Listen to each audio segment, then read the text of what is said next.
What is up, everybody? Welcome in. It is episode 78 of the Barking Brown Show. I'm your host, Jacob at Roachism13, joined by my wonderful co-host, Mr.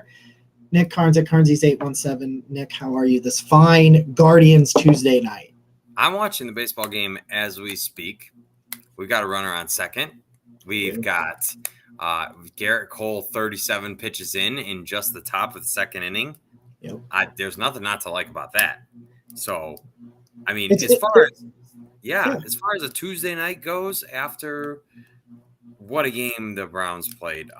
But this is a half guards. It's a half a Guardian show tonight. Yeah, Guards Browns show. It's the Barking Browns and Guardians show. Yeah, and so on that half, I'm really happy. This is great. Yeah, it's as good as it can be. We're going to have some therapy tonight. We're going to do some yelling. We're even going to find a way to twist some of this into a positive light because, it's what we fucking do. And we're happy to do that. We're going to talk some Guards baseball. We're going to live react to the Guards as they play. Keep in mind, I will be back tonight 15 minutes prior, post-game, and every game hosting Guardians post-game, 216 post-game each night, 15 minutes after the final out of each Guardians playoff game. We'll be doing that here on YouTube, Twitter, and Facebook. If you are on Twitter or if you're on Twitter and you want to live comment, interact with the show, please head over to the YouTube channel or head over to the Facebook. We can't see the Twitter comments. We can see the YouTube and Facebook. Tonight's episode, as all the episodes on this network, are brought to you by our good friends at Homage. We got our Homage gear on here again. We got the NFL Jam, Myles Garrett, and Nick Chubb on myself. Over there is the Blitz, the league line from Homage with the Nick Chubb. I will post a link down below in the description and stuff when the show is no longer live. If you're on Twitter, you can go to the Network 216 page, and there's a link in our bio for Homage and all of those great, amazing people. And just to let you know, if you want some Homage gear, you want a suggestion, ask us. We'll get you a link made up real nice and send it over your way, because Homage is the place to be. And I have a live announcement to make. Should the Guardians win tonight, come back to the YouTube channel tomorrow for an opportunity to win an Homage Win the Whole Effing Thing shirt. Love it. So that will happen for every Guardians win in the postseason moving forward. So we got to start with the bat. We got to start with the Cleveland Browns. And we have to start, and I'm writing this down because we often clip parts of this show for TikTok and our YouTube small clips. And my wife made this comparison about the Cleveland Browns, this metaphor, if you will, that I thought was fantastic. I wrote it down on my board so that I could articulate it to you guys. The Cleveland Browns are like your ex-boyfriend, Ricky. And they're this guy that you don't know why you like him, because quite frankly, he's not all that great of a guy. But you know what? You've liked Ricky since you were a little boy or a little girl or whatever. I don't know if Ricky's a boyfriend or a girlfriend anymore. I don't know. But you've always had a thing for Ricky your entire life. Ricky has disappointed you at absolutely every damn turn. Every walk of life. Ricky has disappointed you. Every single one of them. And yet, when he calls you up, he says, "Hey, babe, I'm sorry. I'm better. I got a job now. I've had a job for 6 months." That's when the Browns made the playoffs. Remember, they did something good that one time. They reeled us back in. Yeah, that's when Ricky got a job. And I have this job. I'm making $15 an hour, babe. I'm not smoking no more. I'm not doing no more drugs. And that got a little intense, but he's like, I'm changed. I'm a changed man. And he shows you pay stubs and bank accounts, and his credit cards aren't maxed out. You're like, this is freaking awesome. And he looks as good and as healthy and as sexy as he's always ever looked. 6 months later, you just woke up from an amazing night. You held off sleeping together, right? You weren't staying together. You weren't going too far because you needed to make sure. Well, you finally committed. And you woke up the next morning, butt naked, no Ricky, and that is the Cleveland Browns. I'm sad, Jacob. Tell me I'm wrong. I'm sad, and there's no way around it. Oh man, just 2 and 3. God, Nobody commented on my story, and like I know it's because everybody's like, "Oh God, he's right." It's just painful. I mean, there's no way around it. Like, I don't know. And Rascal agrees. Obviously, Rascal agrees. We love Rascal. He's pretty worked up. I just, you know what? The Browns had that. I saw the graphic today. The Browns' 3 losses have been by a combined 6 points. Combined, yeah, and their 2 wins are a combined of 14, so they're actually still positive in the and that's not even, you know what? And if we're being fair, that touchdown they scored against the Steelers at the end that made the score look a lot bigger. So if you take that 6 away, it's still +8, so they've still outscored their opponents. Which there's a lot of good to talk about when it comes to the Browns, but for all the good, there's equally so PFF wants to tell you that the Browns have the best offense and the highest graded offense in the NFL right now. And you can take that stat for however you want, but I haven't seen the numbers. If the Browns have the best graded offense, it's hard for me to imagine they don't have the worst graded rush defense because that's the elephant in the room, Jacob. That's where we need to go. The Browns rush defense. Holy macaroni. I'm still upset. I'm still upset, Jacob. It's Tuesday. I'm upset. Help. So I think overall defense, it's 26 or 28, I think is where they are, according to PFF. Okay. They remain one of the most efficient offenses. So it's not just PFF; it is the EPA. So they're incredibly efficient. Especially, I think they are the most efficient run offense, and I think they are also the most inefficient run defense, if I can remember correctly. So that sort of thing. So like, there's a lot of stuff. There's a lot of stuff to dive into, and there's a lot of questions that need to be asked, and it starts with Joe Woods, and it starts with the defense and the way things are being set up.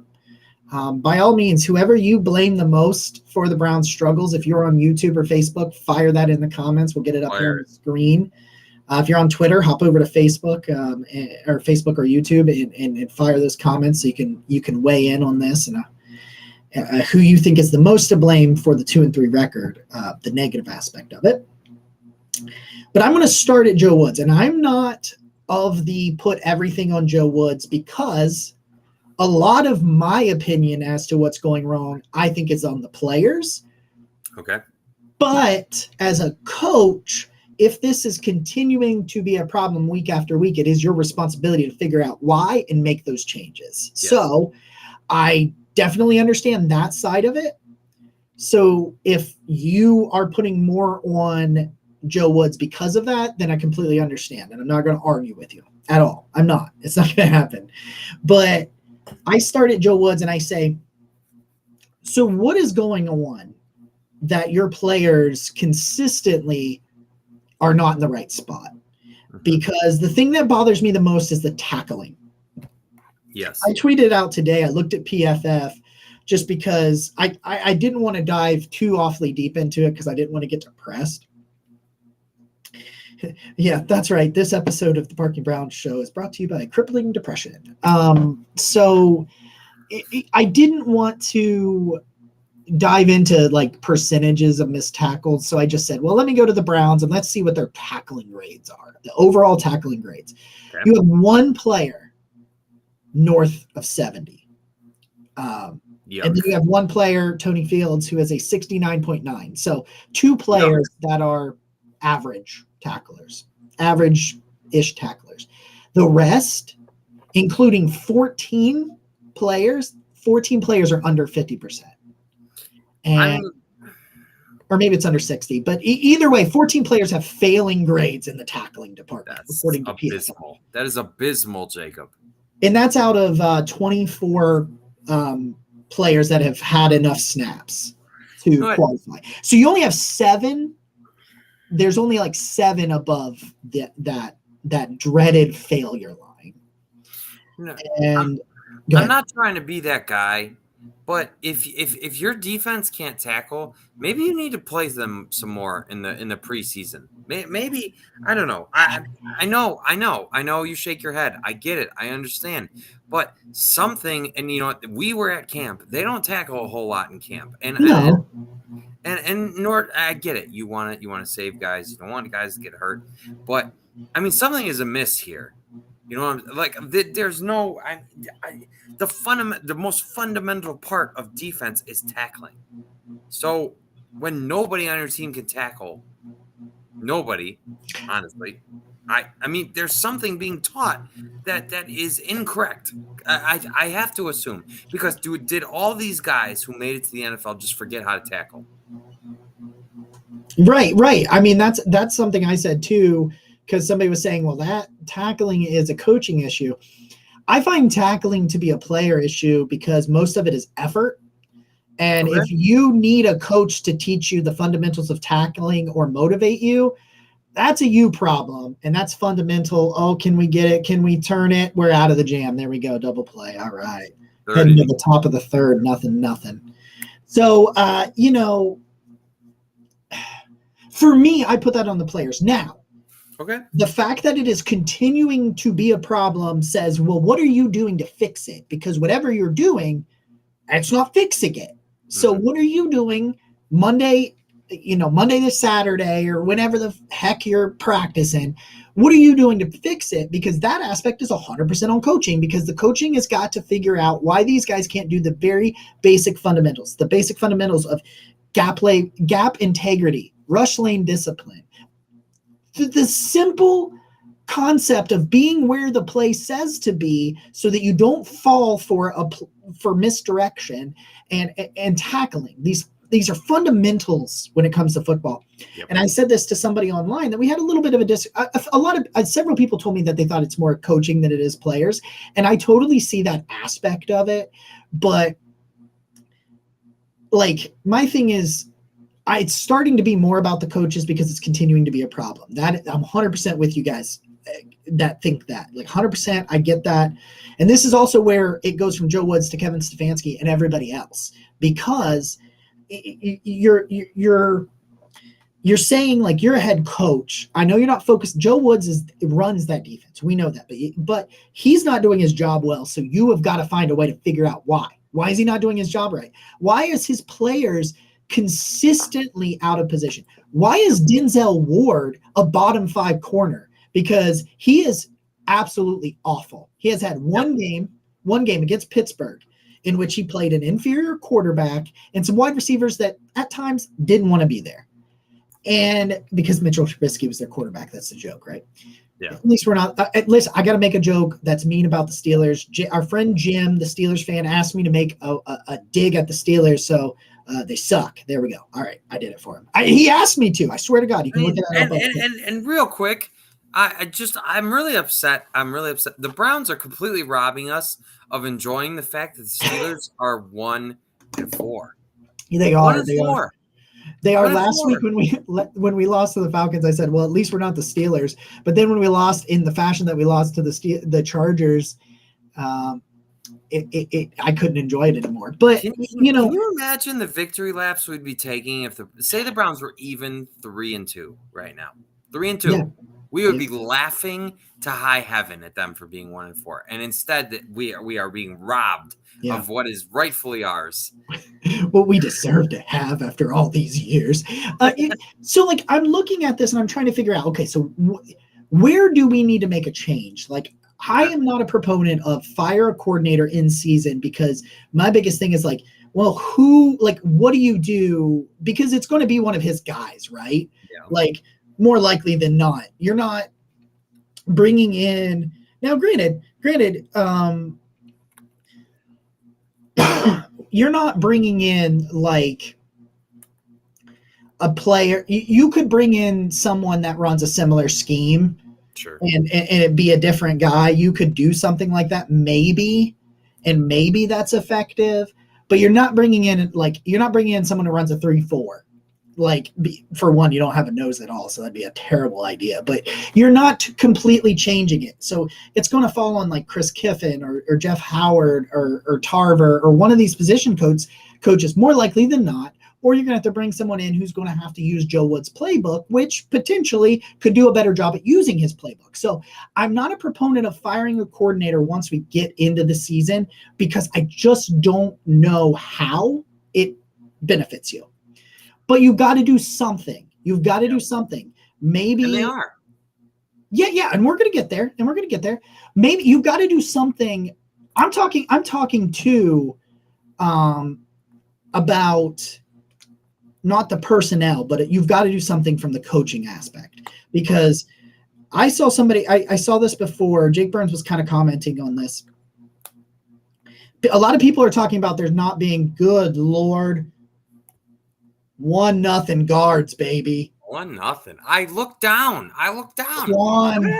Stephen Quan. Stephen Quan strikes again. That was a there we go. Good. 1-0 guards, baby. But yes, so you've got to do something coaching wise.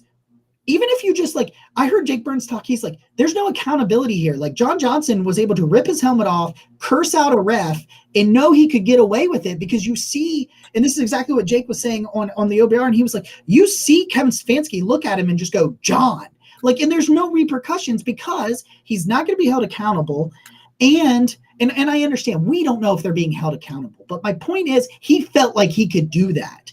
And there's no one, and like Jake said this, there's no one to push him. There's no, like, he's not worried about losing his spot. And it's like, and I saw some comments too, where it's like, do you just play like super generic football? Do you just go line up and play man coverage across the board? Like, and maybe so. Maybe you stop trying to do all these different things and you just go back to basics and figure out what works. And I know that sounds stupid, and I know that sounds like high school level shit, but that's where we're at. That is where we're at schematically. I mean, if you don't follow Jake Burns, he's been posting clips of the Browns defense. It is laughably bad. And I'm not, you know me, anyone who is watching this probably knows me. Like, I'm not a negative. I'm not trying to bash on these guys or be overly negative. That's just the state of affairs right now. When they deserve it, they're going to hear it. Yeah. Yes. And I've made it a goal of mine to be more, I don't want to say it's not real. It's just, realistic. Sorry. I don't know. Yeah. I don't know. I'm not sure the right word, but a little less bias. Let's say that. You know what? Maybe before I highlighted the positives way more and just ignore the negatives. Sure. I think I'm going to acknowledge the negatives more. And so where we're at right now is a rushing defense that I have zero faith in. And I feel like I could get 50 yards against that defense. I mean, and I'm not trying to be overly negative. You know what? Where I'm at right now, honestly, where I'm at, and you can tell me if I'm crazy, I am wondering who the Browns' Dan Quinn is. Like, who is the former head coach that got a job because his defense was that good, that can come into a stable organization with Kevin Stefanski and a Deshaun Watson eventually, and a team with really high aspirations is what I'm trying to say. Who is that guy that can come in and fix it? Because to me right now, I think Joe Woods is gone after this year. I think he is. I think he is regardless. Yeah. We talked about that last week before the debacle that was Sunday. Like, could it be Brian Flores? Maybe. I honestly like that. That's that. And I'm not trying to get too far ahead of myself, but I think just with being realistic about the defense right now, it would shock me if Kevin Stefanski. I don't even. This is weird territory. It's weird territory because there's so much left to play for in the season. So maybe I'm doing us a disservice by going that far ahead. No, but here's the problem. It continues to get further into the year, and aspects of this are so bad. Yeah. That if you're not thinking, if you're not looking at the schedule and watching the tape and you're not seeing a situation that could spiral that could expedite a train to disaster, then I think you've got your orange and brown blinders on. I do too. It's and I'm not saying like some people are like they'll never win another game. Like I think I don't think not every team is good enough to. Their 3 losses are 6 total combined points. Yeah. They're in every game. They still should have won yesterday. I know. Even after their defense. Oh, Jose. Oh my. Jose. Jose just hit a double and moved. I'm not sure who the base runner is on. I thought it was Rosario. Yeah, it's Ahmed. Yeah, we're up 1-0, top of third, 1 out, and we've got. I'm not sure who's coming to the plate. I'm not sure. It's runners on second and third though.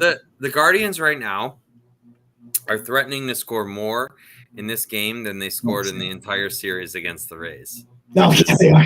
Very they good. Really are. And they won that series, isn't that? Take it any way you can get it. But I'm just, you know what? There was question because the Yankees offense is so good. Obviously, Aaron Judge made history this year and is the talk of the MLB, rightfully so. Yep. Let me fully put the respect on that guy's name.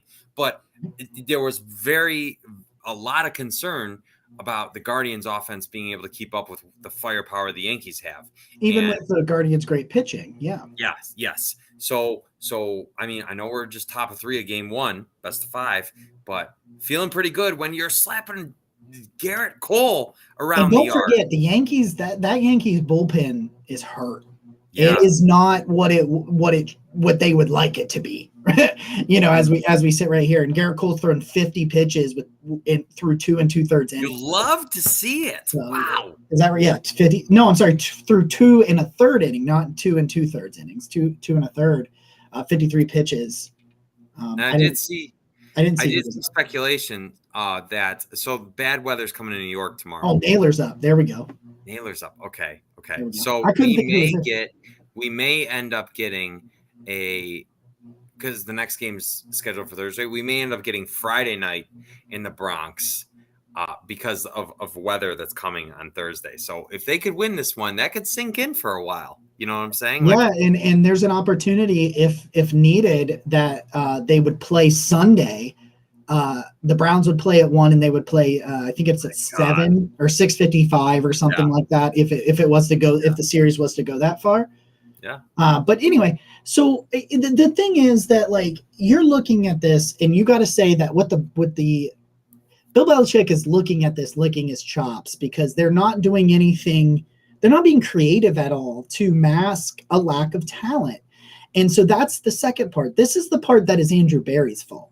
So now we have talked about what is Joe Wood's fault, what is Kevin Stefanski's fault is the fact that he is not figuring out why Joe Woods can't fix things. Like I understand, like a lack of talent. Did he get back? They are loaded. The bases are loaded with. Oh my goodness, he got back. Loaded bases, 1 out, top of the first. Let's go. Woods. I understand it's not just on the scheme because one thing that is driving me crazy about the players is these linebackers. If you do any sort of misdirection, they will fall for it. Yeah, 100% of the time. 100% of the time, if you get everybody moving right and you run a counter back to the left, you're going to get 20 to 30 yards because nobody's going to be over there. And that's a schematic and a player thing. So now we're starting to morph it together. And now Andrew Berry, there's some fault there. Listen, I thought the defensive tackles could be good enough. They're not even good enough. They are, like some people said, I think they're going to be the worst in football. I'm like, I don't think worse in football. They are the worst in football, and it is not even close. It is not close. And that's my biggest fear for the Patriots is their strength right now with all these quarterback injuries they have. Brian Hoyer's on IR. Mac Jones has a high ankle sprain. Yep. It's Bailey Zappi, right? My boy. Ramondre Stevenson is going nuts right now. Yeah, it's like they lose Damian Harris and they're like still not worried. Here's Ramondre Stevenson, and he's really good. He's really good, yeah. So that's because Bills last year we saw it, right? They ran an offense that the Browns had no answer for. Mm-hmm. And so as the defense is playing worse this year, that's my biggest concern. That's my biggest concern about this week is that the Patriots run the ball exceedingly well, and the Browns' greatest weakness is that. I still look at this schedule as the only game. Let's go through until Watson's back.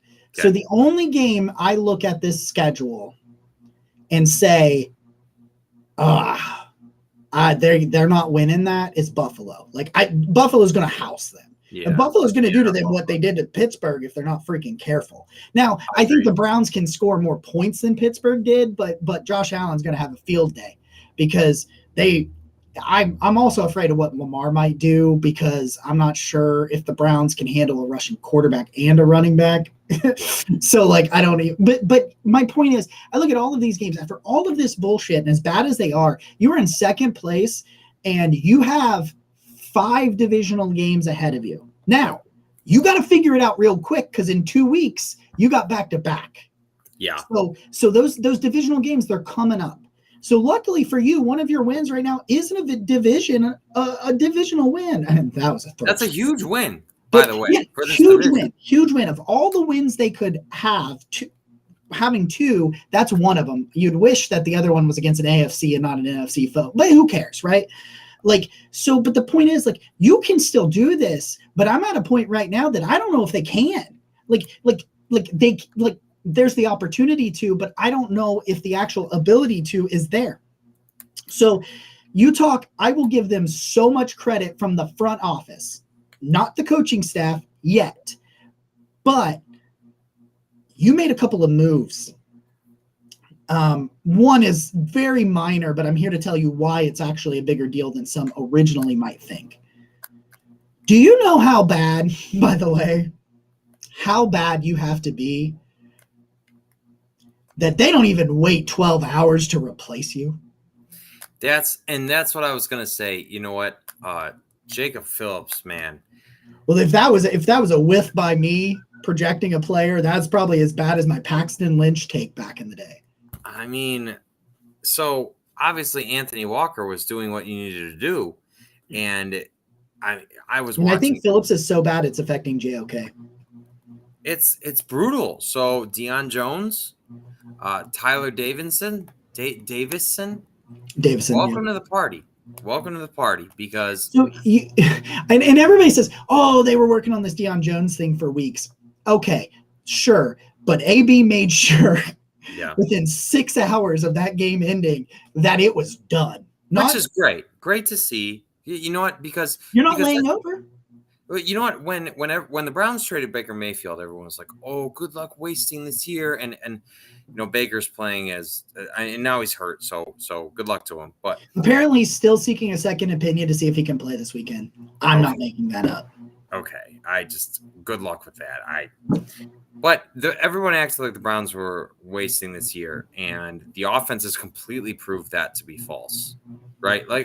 How much more? I remember coming in the Falcons game. The Falcons and the Browns were the only 2 teams in the NFL that scored 26 or more each game. And the Browns just scored 28. Yeah, 28 after the Falcons game. So, I mean, the offense is scoring, right? So by all accounts, when everyone was so angry at the Browns for trading Baker Mayfield away and saying you're throwing a season away with Jacoby Brissett, Deshaun Watson's going to be suspended for the whole year, blah, blah, blah, blah.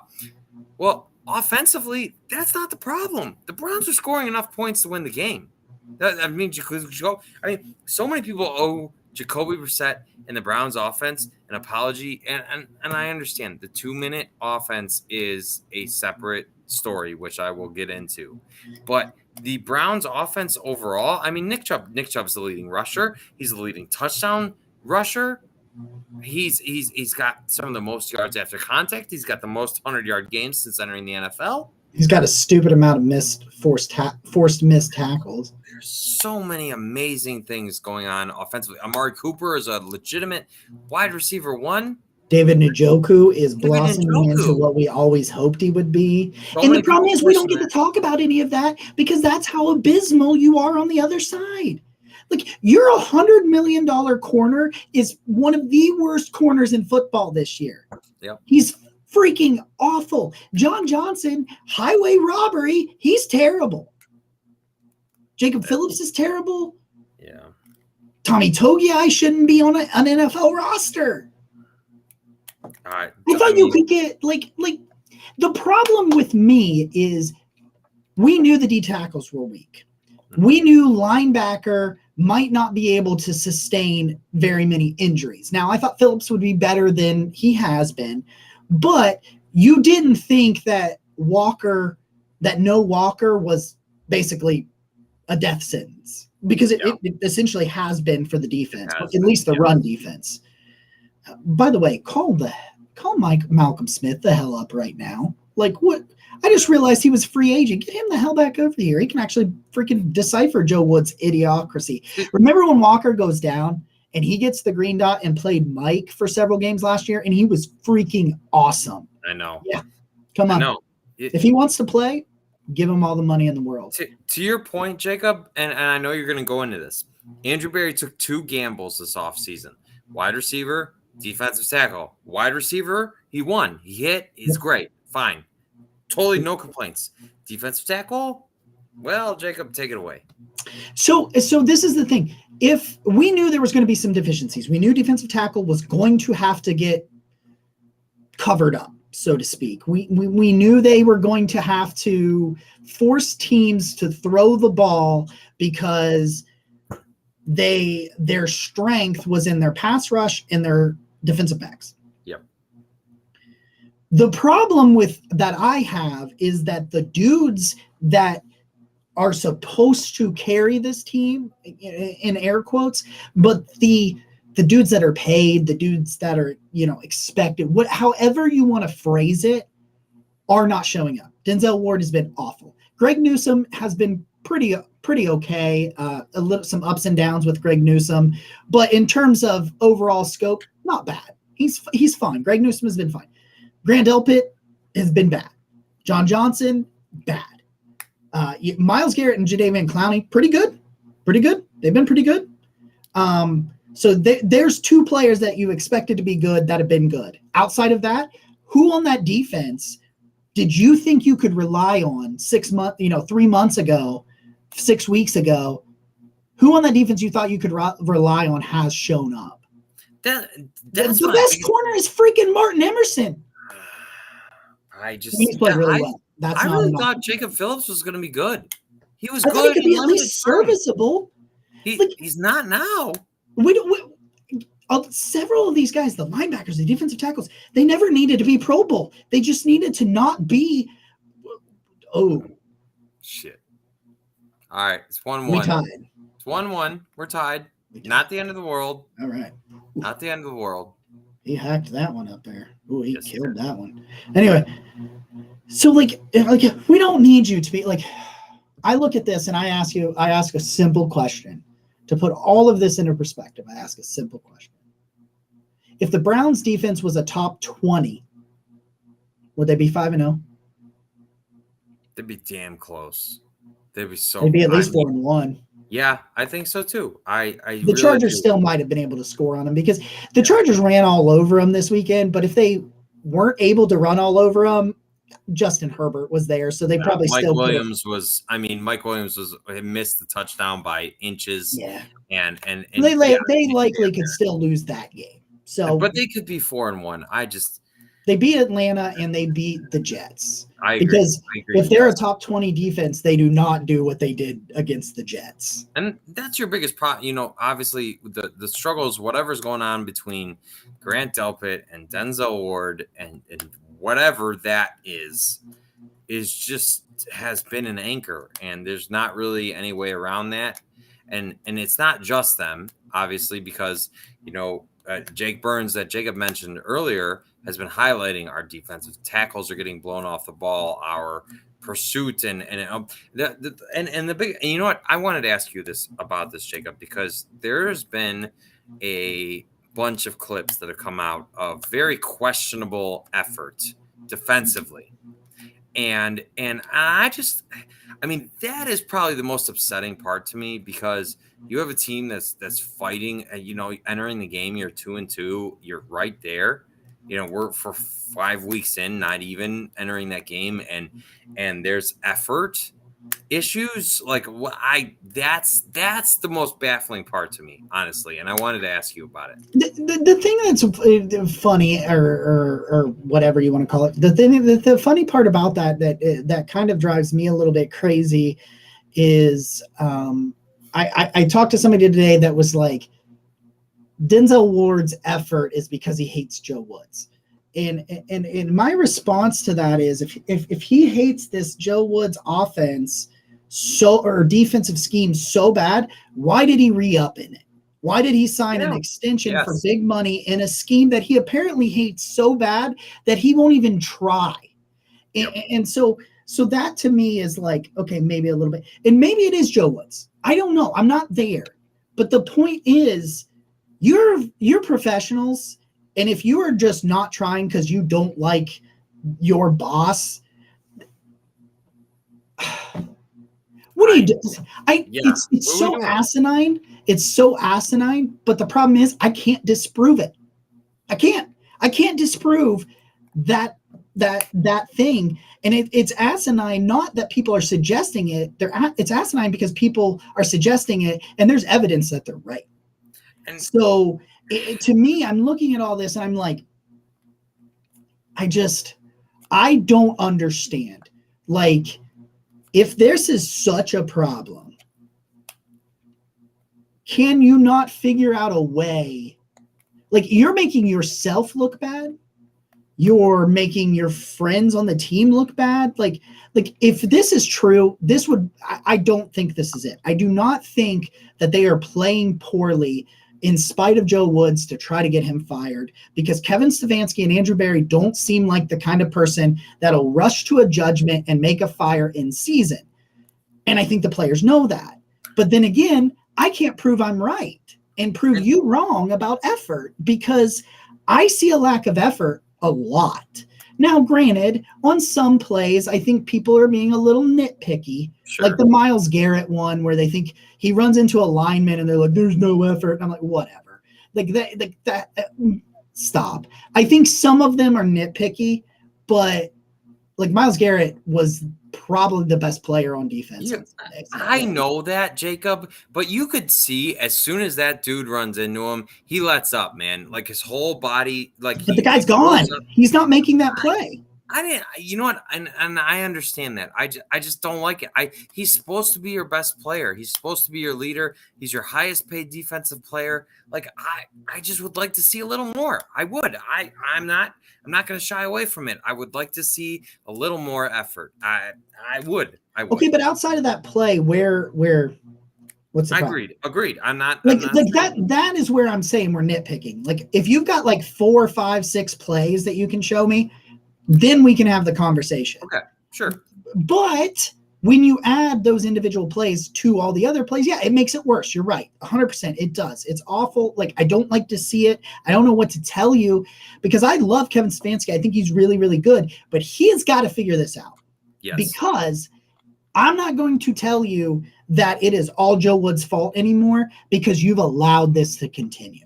Yeah. You have allowed this to continue. You have allowed this to overshadow the fact that you are coaching your ass off on the offensive side. You have Jacoby Brissett, who has played above any level I ever imagined, but the system has tailored so good to Jacoby Brissett. You have a 60% career passer passing for 5+ percentage more points more per game. I think he's around 65 than his career.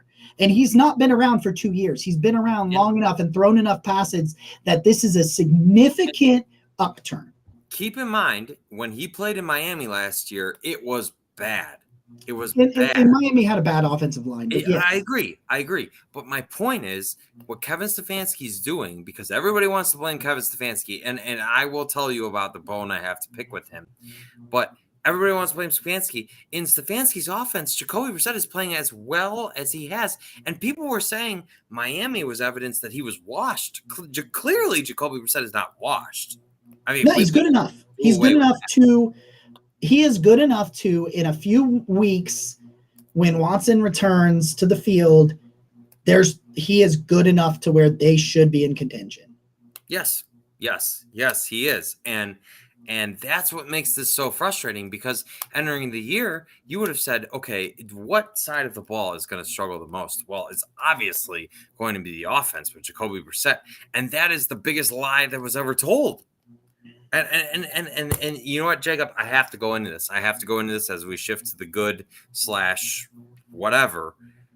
Nick Chubb is playing as the best running back in the NFL. And he's got a shot at the MVP. I truly think so. I truly think so too. And it's just a question of if the Browns are going to win enough. You know what? He released that hype video at the beginning of the year, and he said, "No more mistakes, no more, just all the things like we're going to accomplish this, we're going to do this," and he's living up to every bit of it. Any stat, and then some. Nick Chubb is first or ranked among the best in all of the NFL, and there's no one I'm more upset for, because Jake Burns, who he's great at posting all those clips. There's this play, the long touchdown run that Nick Chubb 41-yarder. There is a defender directly in front of him in the hole. It should go for nothing. And because Nick Chubb is great, he is so great. And you know what? I hope Nick Chubb plays until he's 40 years old, like he's Frank Gore out there. But every one of these years is so precious. And clearly Nick Chubb has reached this point where he is literally he beats so many people every single time he touches the ball. And I'm so frustrated for him, because the Browns should have these wins. The Browns should be the story of the NFL with Jacoby Brissett and this whole suspension and all this stuff on the side. And still the Browns are winning because the offense is playing well enough to win. Oh, just like we all thought. And just defense and Cade York and Jakeem Grant tore his Achilles, and just all of it, special teams and defense and you know what? I'll get into. I don't know. Kevin Stefanski forgets Nick Chubb exists in the 2-minute drill. I love Kevin Stefanski. I know what you're going to say. Kareem's a better back out of the backfield. I know. And if I asked you guys to be unbiased about that, and I just asked you, who in a pass down needs to be in there, you would tell me Kareem Hunt. And the only reason we are mad about Chubb being in there is because hindsight is 2020. But okay, but Jacob, the Browns got the ball. I won. I bet my friend John. Because it was 4th and 2, and I was like, the Chargers are going to go for this. I know they're going to go for it because we were in LA last year with the same damn thing. So I bet him $20 that the Chargers are going to go for it. They go for it. The Browns stop them. It's a gift. You've been gift-wrapped victory. Victory. All you need is to get into field goal range. Nick Chubb is averaging 4 more yards a carry than Kareem Hunt, and Kareem Hunt's a great back in his own right. Why are we roasting the ball down the field? I love Kevin Stefanski. I think his offense is great. 2-minute drill. Why is Jacoby Brissett throwing the ball down the field when you need 10 yards to get in good field goal range? Why? That's my only complaint. I love Kevin Stefanski. I don't think he should be fired. The 2-minute offense is baffling. You need 10 yards to get in field goal range. You were already in field goal range. I just want it. And then you miss 2 field goals. That's the craziest part, is nobody is upset with that play call sequence if he makes the kick. That's the wildest part. The Chargers gift-wrapped you victory last year. They missed the extra point. The Browns had victory last year, and they lost. And then what? They gift-wrapped it to you again. Your defense finally got a 4th-round stop, and you still lose. Yeah. No, so this is like, sometimes I get really lazy and I don't shave. MC says defense is playing uninspired. That's on coach. Yeah, definitely to an extent, because it's gone on. Because it's gone on so long that it's really starting to be more. It's starting for me to shift from the players to the coaches even more. That was not a strike, but whatever. Anyway, the thing that gets me is that you're sitting here, and if you're on this team and on this defense and you're not embarrassed, you should be. Good God. Go watch tape of what you did last weekend, and you tell me if you could be proud of your performance. Like it's one like the NFL, and this is why I do agree that like coaches' contracts are guaranteed. I think players should be too. I don't think that they should, because they put themselves at so much risk. But the point is, if you sign a contract like Denzel Ward has not earned what he's been paid through 5 games by any stretch of the imagination. But he's not going to give it back for poor play. So my point is you should earn, you should be embarrassed. Like you have a bad game, that's fine, but you continue to show up uninspired. Like you needed to make a couple of stops more, across this. If you had 2 defensive stops, one against the Jets and one against either the Falcons or the Chargers, you were sitting here at 4-2, for example. Dude didn't even play in training. I'm sorry, not 4-2, 3-2, but or 4-1. I'm sorry. If you got one stop against the Jets in there and one stop against the Falcons, not even this game. But the point is that it's snowballing now, right? And so it's spiraling like the offense spiraled last year, but it's too talented, because the offense last year, your quarterback was dog shit. But my point is that if a quarterback's dog shit, you can't really do much about it. Yeah, it was that bad, and the offensive line was banged up. The wide receivers were banged up. You cut Odell. You didn't have a number 1. All of that stuff. The defense, you can't say that there's not dudes that can play, because if the dudes you are expecting to play were at their level, if John Johnson, Grant Delpit, and Denzel Ward did their jobs like they are paid to do, this team would not be in the situation that you're in. And it makes me angry that 47 minutes of this podcast had to be about that bullshit, because I was fucking right about David Njoku to all the people that want to shit on me all off season. And it's rolling again. But because of it, being in the fashion that it has been, that's where we're at. And it's I don't know. And people watch, they don't watch this show, but they watch shows, and these players watch these shows, and they listen to the talking heads, and they read the articles, and they do this and they do that, and some of this stuff gets to them. Yeah. Well, you should be angry. Let's pretend for a second that Deshaun Watson started the year.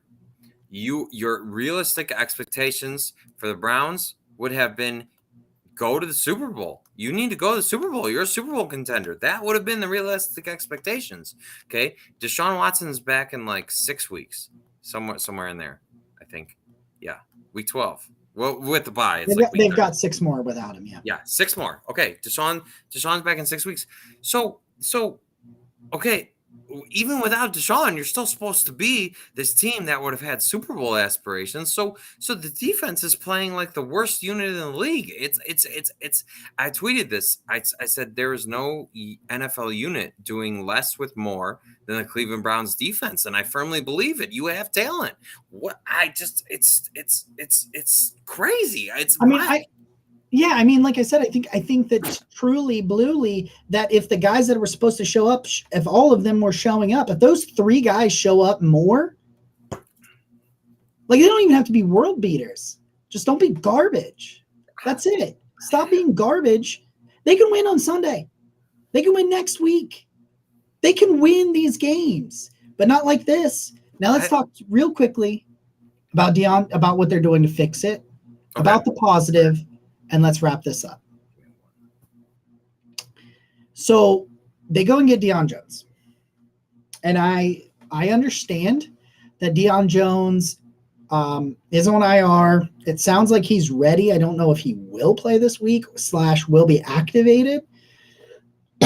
He is ready to come off of IR. And I would assume you don't pull the trigger like this for a dude that is multiple weeks away. So he'll practice, I believe, because I think he's been designated to return. But you talk about Dion Jones, and I understand that last year he wasn't very good. And I understand that a lot of people say that some of his weaknesses are similar to Jacob Phillips's, but I have heard a rumor, and this came from our own Yard Dogs podcast right before us. I was listening to this, talking about that they brought him in to play more man coverage because Dion Jones is a better cover linebacker than a run stuffer over the length of his career. And so, I've watched I watched some things and read some things on him. I haven't really been able to dive like too awfully deep into it. But if you're looking at, these playing more man coverage, that means your linebackers have got to do it. And Dion Jones is a pretty good, when he's on his game, he is a pretty good man coverage cover linebacker. He is. And so if that's true, then thank God, because I think man coverage would make such a difference. Even at the level of play they're playing right now, I even think that. Like, I think that they would be just so much better because people are watching their zone coverage and they know where to sit down. Ooh, oh, nice catch. Got on his horse there, man. But, like, they know where to sit down in the coverage or in the zones and that sort of thing. But I like it because it can't be any worse. But if you are expecting, like, this to be this, like, world-changing trade, you do need to tamper your expectations. He did have a rough 2021. He had a pretty good 2020, and that's what you're hoping he can return to. That being said, he should be an improvement. Yes.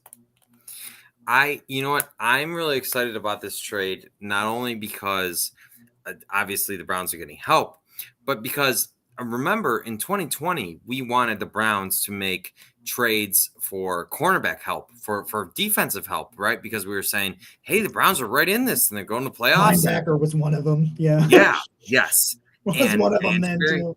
Yeah. And Andrew Berry didn't do anything, right? Yeah. So, and they still have a great season. But I think right now, Andrew Berry is telling us that he believes in the team this year. This is not a chalked up wasted year because he's not burning resources on a season that he doesn't believe in. Yeah. Yeah, that's true. And there is a sense to be optimism there. I do think that I've talked to some people that think that, there's a short leash on the defense and that AB and Kevin Stefanski are trying to get that across.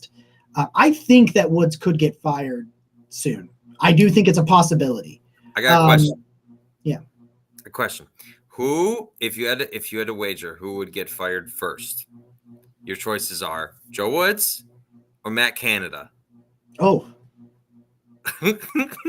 I think Tomlin, like there's these rumors of Tomlin being stubborn in the Browns game and things like that. And then Tomlin made these weird comments today that like suggested that Canada is a hostage.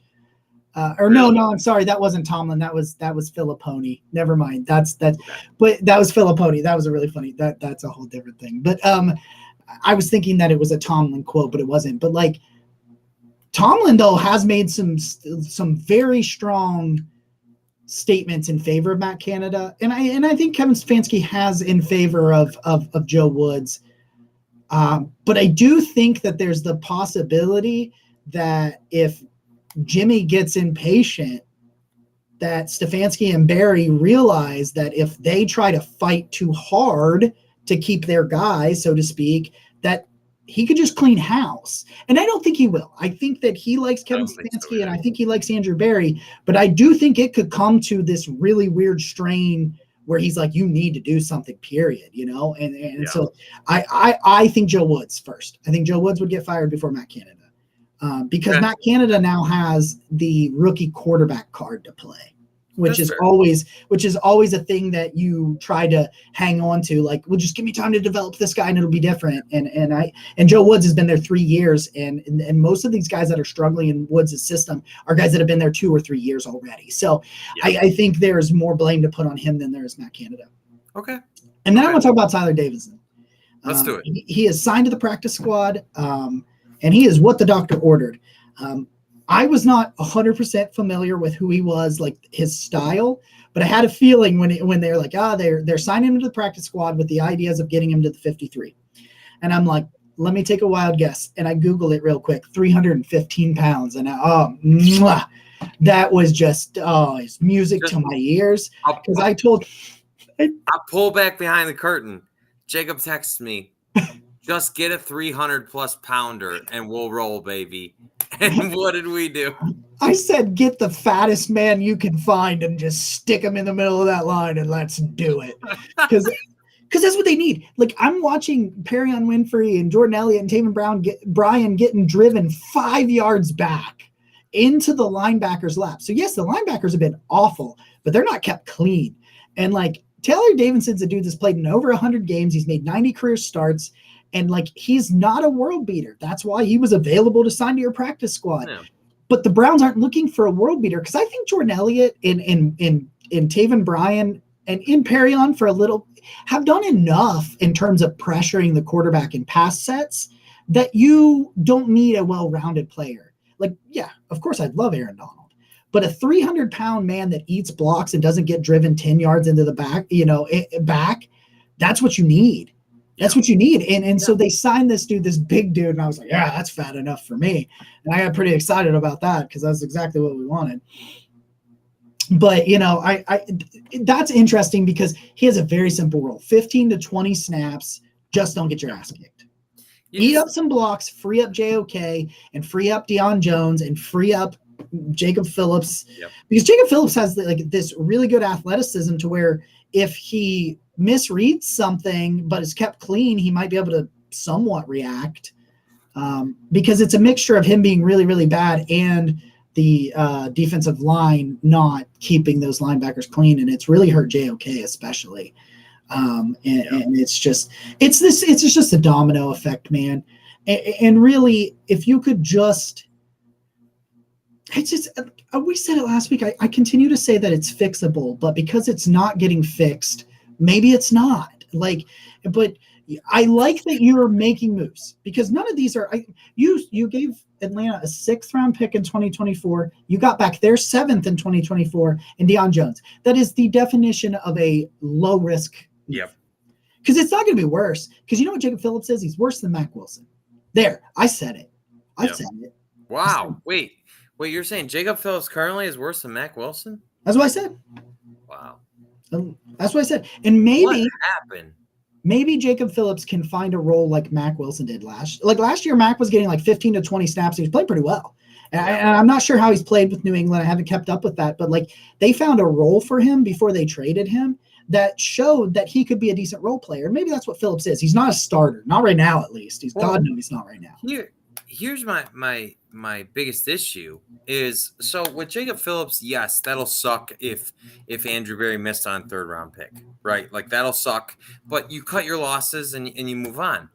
What with Denzel Ward, you just paid him. He's fresh off being paid. And the question with Denzel was never on the field. It was just if he would be. He was on the field, yeah. So now that the play has fallen off, that's when it's seriously concerning. I'm seriously concerned. Woof. And I apologize to all the people I didn't get to the comments tonight like we normally do. It just was.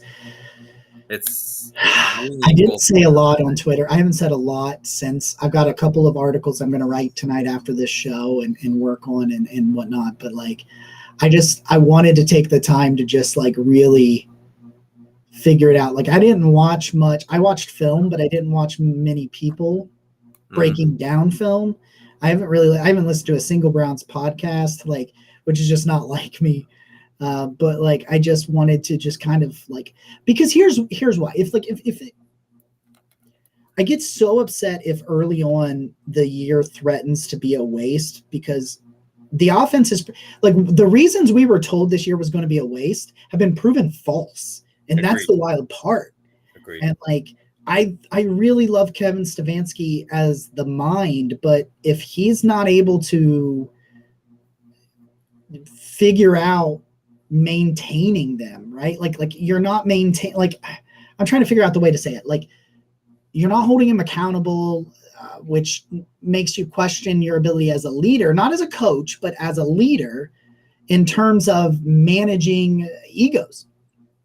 Because I think that's part of it. I think managing some of these players' egos is part of where we are today. And it bothers me that 5 games in, like, I think, like, people say, oh, Watson wouldn't change anything. I think he would, because I think he'd be scoring even more points, which is insane. Yeah. And that will equate to more wins. I mean, because you only give you, as bad as you were against Atlanta, you didn't even give up 30 points, if your offense gets more points, although I still put that game on the defense, but if Watson's there and he scores a couple more touchdowns, it's 3-2, and here we are.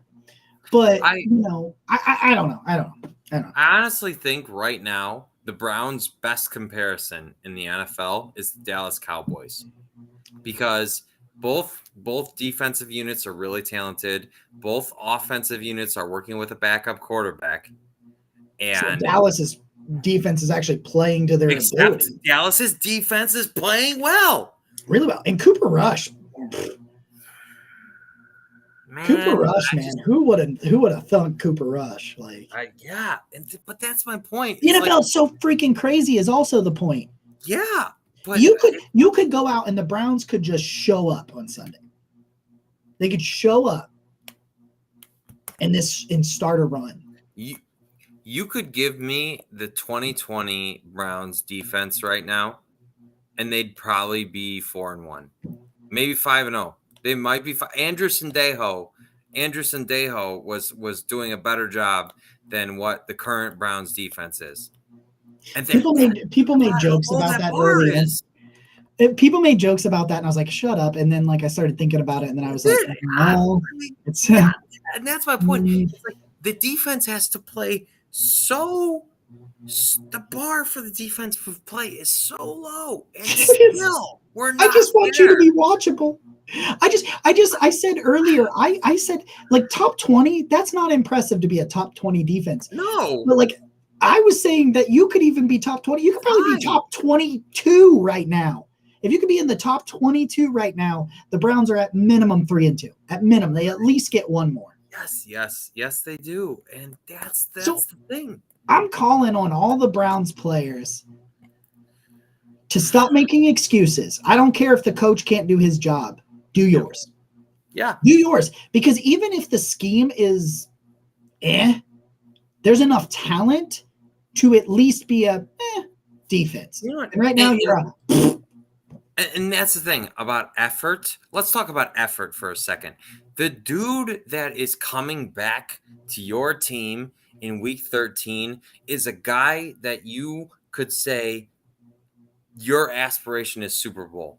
So the effort level for where the Browns want to be this year, realistically, honestly, if you put, like we said, if you put Deshaun on the team from the beginning, your aspiration would be Super Bowl. So the defense should be playing with the effort level. When this guy comes back, our goal is to make the playoffs and win in them. So could you just try? Yeah, that's the thing. That is. I mean, Jake Burns called it high school football. He's like, this is high school football, and it's not unreal. It's not even exaggerating. No, it's not. I wish it was. Early on, some people made some comments about it. And I was like, yeah, whatever. And then I'm like, yeah, no, you're right. You're right. It's just I continue to say on paper, there's talent. And some people say, well, is there? Oh boy. Gross. Well, was that the ground rule double?